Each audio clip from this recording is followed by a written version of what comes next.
Good morning, today 16th of Gen. আমরা সকাল সকাল সাজুগুজু করে বেরিয়ে পড়েছি সপরিবারে আমার দেওরের আশীর্বাদ আর এঙ্গেজমেন্ট পার্টির জন্য। আর দেখো অলরেডি পৌঁছে কিন্তু আমরা বসে পড়লাম সকাল সকাল ব্রেকফাস্টটা সারতে।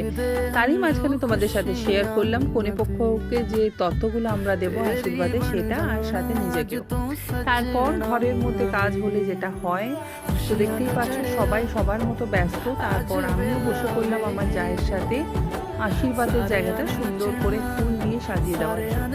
তো এখানে আমরা দুজনে মিলে সাজাচ্ছি, আর আমাদের ভাসুর আমাদেরকে গাইড করছে যে সোজা হচ্ছে না, ব্যাকা হচ্ছে। তারই মাঝখানে দেখো আমার দেওর বসে আছে যে কনেপক্ষ কখন আসবে। ভাবতে না ভাবতে কিন্তু ওনারাও পৌঁছে গেলেন সব তত্ত্ব নিয়ে।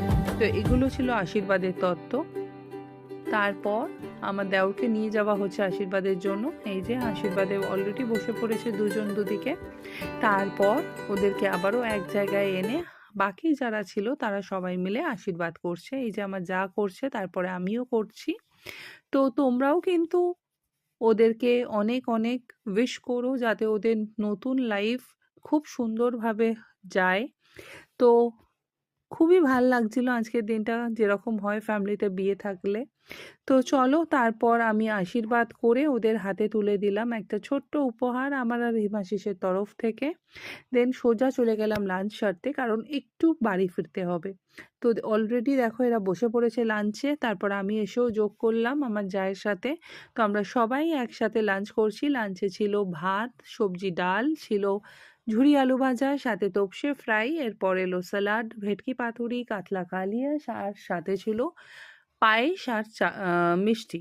তারপর বাড়ি এসে একটু ফ্রেশন আপ হলাম। তারপর আবারও ইভিনিংয়ে এঙ্গেজমেন্ট পার্টির জন্য আমরা রওনা হলাম। আর জায়গাটা দেখো কি সুন্দর করে সাজিয়েছে, সাথে ব্রাইড অ্যান্ড গ্রুমকেও খুব মিষ্টি লাগছিল। তো তোমরা কিন্তু অবশ্যই জানিও কেমন লাগছে। আমার তো বেশ ভালো লেগেছে, আর ল্যাভেন্ডার কালার আমার খুব পছন্দের। তারপর এরা এখানে করছিল ফটোশ্যুট, আর আমরা চলে এলাম স্টার্টার এনজয় করতে। তারপর রিং সেরিমনি, কেক কাটিং সমস্ত কিছু দিয়ে আজকের মতো ইভেন্ট শেষ। ও দাঁড়াও দাঁড়াও, এখনো ডিনারটা বাকি। আমি শুধু পোলাও আর চিকেন দিয়ে ডিনারটা সেরে বাড়ি চলে এলাম। এইভাবে কাজ